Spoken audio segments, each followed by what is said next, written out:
everybody. I pray that you are having a blessed day in Jesus' name. I pray that you are full of the love that God has for you consistently, day by day, minute by minute, second by second. I am here simply with just a desire to speak what God has given me to speak and to share it with you all. And so that we can just go higher and higher, so that we will stay in God's will, and so that we will follow the instruction that He has for us. And today, we're just going to be coming from James 4:13, and it's a little bit of a journey. So I pray that you all are able to stay with me on this journey as we get to the end. James 4:13 through 17. It states, "Come now, you who say, today or tomorrow we will travel to such and such city, spend a year there, and do business and make a profit. Yet you do not know what tomorrow will bring, what your life will be, for you are like a vapor that appears for a little while, then vanishes. Instead, you should say, if the Lord wills, we will live, we will do this or that." And so, I like to give a definition, a good old definition. God's will is the thing that He desires and what He ordains, right? So we're just going to go, and it led me to Joseph, the son of Israel, once Jacob. And you can start that in Genesis 37. Now, the story of Jacob, for you who are familiar, for who are not familiar, Jacob, again, Joseph, the son of Jacob, now Israel, is favored by his father. And Joseph has this dream that his brothers will bow to him. And so Joseph goes to share that dream with his brothers. And what you may not understand, because of his favor with his father, the favor that Joseph has from his father, his brothers envy him. And because they envy him, they sell him off to slavery.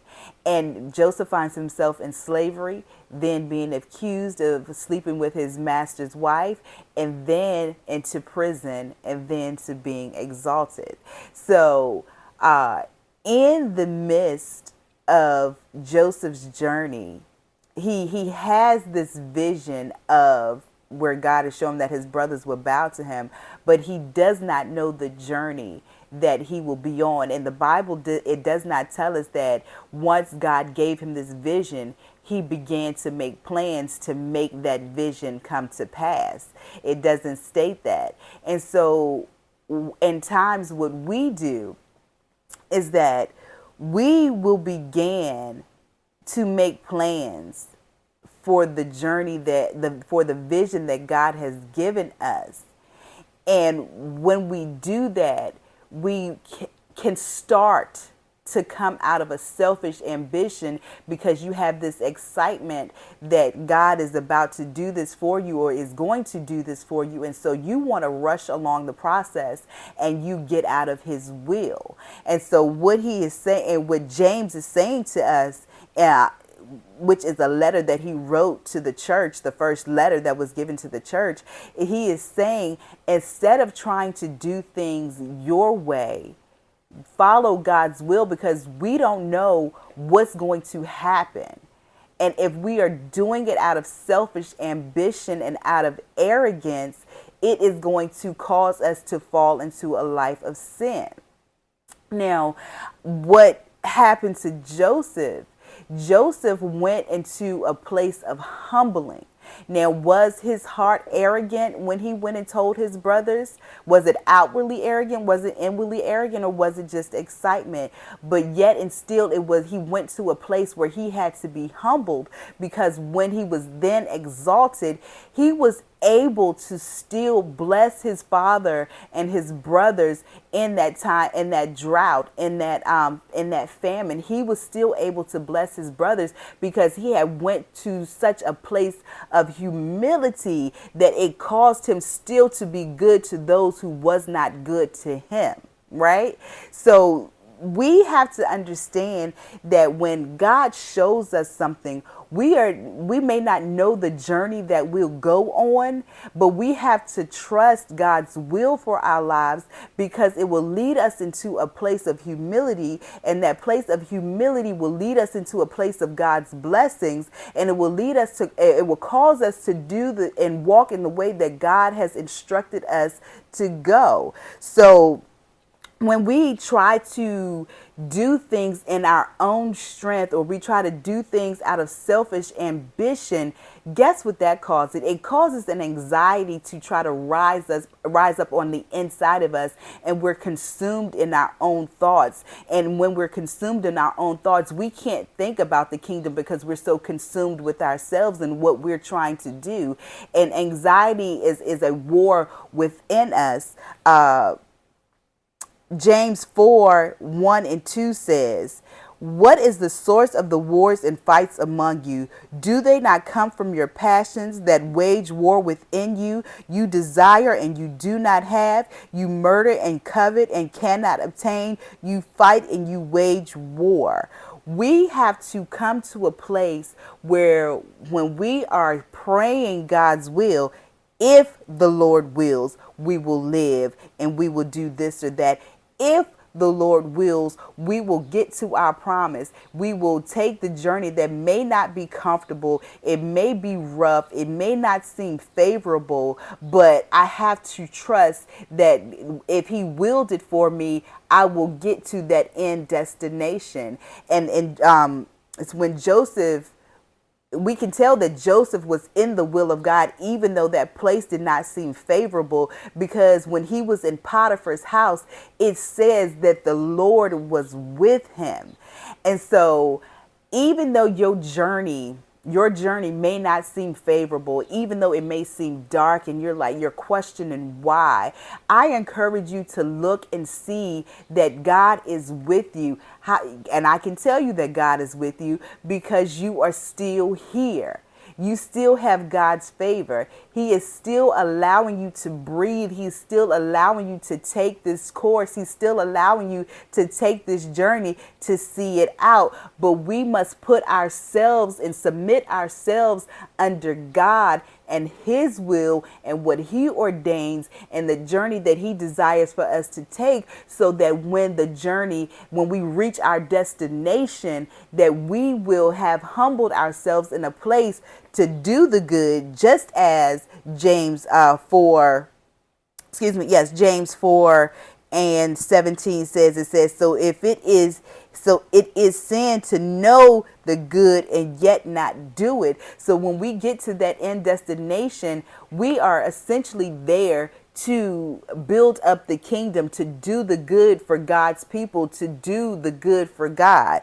Now, I just want to read Philippians 2:3. This is the NIV version very quickly. It says, "Do nothing out of selfish ambition or vain conceit. Rather, in humility, value others above yourselves." Now, I want to read the Message version of this very quickly. It says, "If you've gotten anything at all out of following Christ, if His love has made any difference in your life, if being in a community of the Spirit means anything to you, if you have a heart, if you care, then do me a favor. Agree with each other, love each other, be deep-spirited friends. Do not push your way to the front. Don't sweet talk your way to the top. Put yourself aside and help others get ahead. Don't be obsessed with getting your own advantage. Forget yourselves long enough to lend a helping hand." So if your journey feels like you're suffering, if it feels like that you're going through the most, if it feels dark and it hurts, remember what Romans 5:3-5 says. It says, "Not only that, but we also glory in our sufferings, knowing that suffering produces endurance, and endurance produces character, and character produces hope, and hope does not put us to shame." And so I pray that on today, that as you submit yourself and humble yourself before God, and you pray His will, and you align yourself with His will, and you say, if it is your will, that you will trust the process, that you will put anxiety in its place, which is not with you, not in your space, that you will put distrust in its place, which is not in your space, and that you would lean and glean on what God has to give you and what he desires for you to go through so that his kingdom will be exalted. I just want to remind you of some things that God says. And Jeremiah 29:11, it says, "For I know the plans that I have for you, declares the Lord, plans to prosper you and not to harm you, plans to give you a hope and a future." And then Psalms 32:8 says, "I will instruct you and teach you in the way you should go. I will counsel you with my loving eye on you." Romans 12:2 says, "Do not conform to the pattern of this world, but be transformed by the renewing of your mind, that you will be able to test and approve what God's will is, his good, his pleasing, and perfect will." His good and his pleasing and his perfect will is for you to be humble before him so that so that as you lower yourself, he can be exalted. And James 4:6 says, "But he gives greater grace. Therefore," he says, "God resists the proud, but gives grace to the humble." There is a blessing in humility. There is a blessing in praying God's will. There is a blessing in aligning yourself with God's will. There is a blessing for you that is waiting for you as you pray the will of God for your life. And how do you know what the will of God is for your life?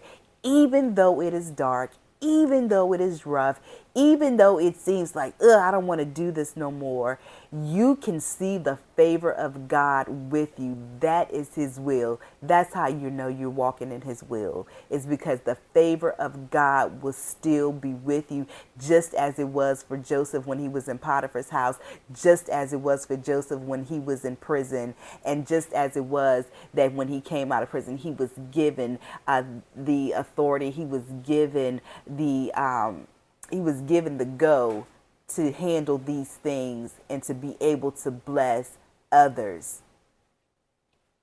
Y'all, he's speaking. He's speaking. He's saying, humble yourself before me. Because when we're humbled, again, he can be exalted.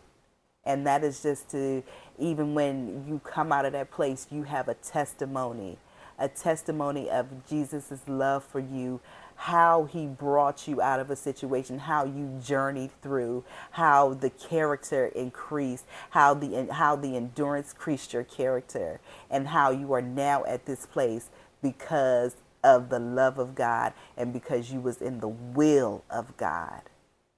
You're in the will of God. Keep going. Keep pushing. Keep moving. Keep letting God build you up and allow the blessings to lay into your lap and so that you can pour out your blessings to your brothers and sisters. I pray that you all are blessed. I pray that you have a marvelous day and a marvelous week and continue to walk with God. Be blessed. Love you all.